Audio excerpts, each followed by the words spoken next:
Okay, I'm just going to go over how to fix this splitter cord. This is a 125 volt 30 amp pigtail plug, and so this is commonly found on like boats or RVs. And on mine, this plugs into your shore power. It goes into this splitter and it splits.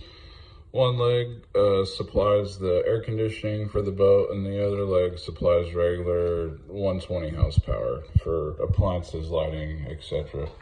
So what happened was, well, the end burnout, and it burned out because it was plugged in wrong. Someone just wasn't paying attention and got it on the wrong prongs, and it shorted out. The breaker tripped, but the damage was done. So the first thing with these plugs that you have to do is you've got to cut the, this is a molded, poured and molded plastic coating.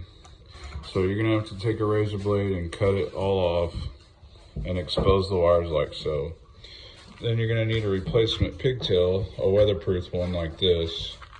And this one, there you go, leisure cords, there's the number. There's a website with part numbers and stuff. And then you're gonna start assembling this. So let me kind of get this put together and I'll show you what you gotta do there. First thing you gotta do is trim this and slide it over your cord. Then the second part is this part here. You're gonna take this off and loosen this clamp, slide your wires through the weatherproof boot in there, and then you're going to connect them to the back of this, which is labeled ground, neutral, and then there's the black or the other third leg. So to do that, you're going to need obviously wire strippers, a razor blade. Take your time cutting this off because it's not something that goes real fast. And you're gonna need a Phillips head screwdriver. If you own Labrador Retrievers like I do, you're probably gonna use the chewed model for this project.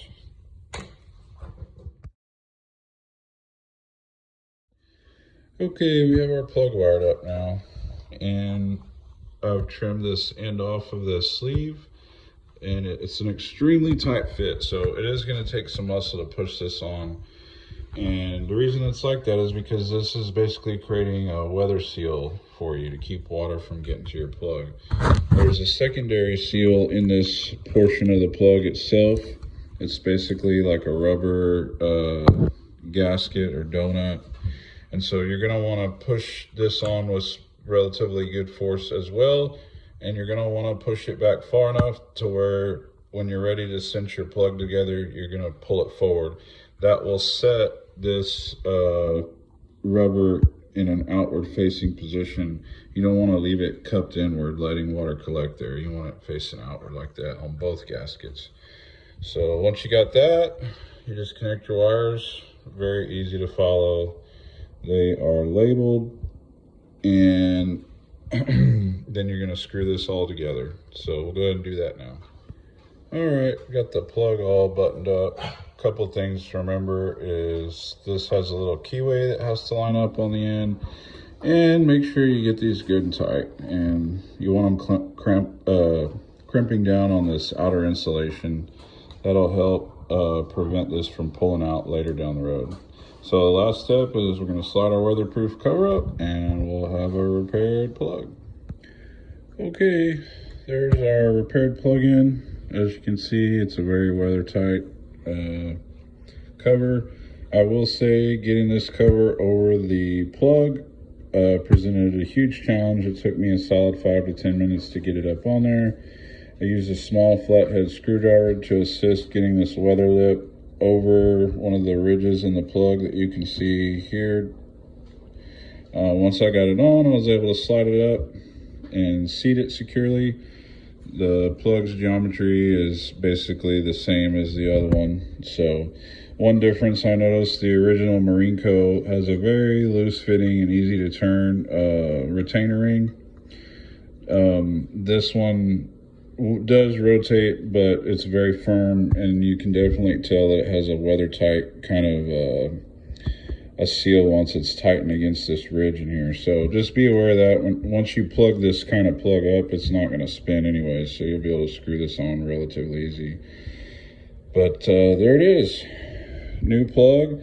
And I think that this receptacle is maybe 20 bucks, and to buy this whole a whole new pigtail is like over 120. So there's your little tip to save you some money and keep these plugs in service. If your wires are corroded or bad, I don't recommend doing a repair like this.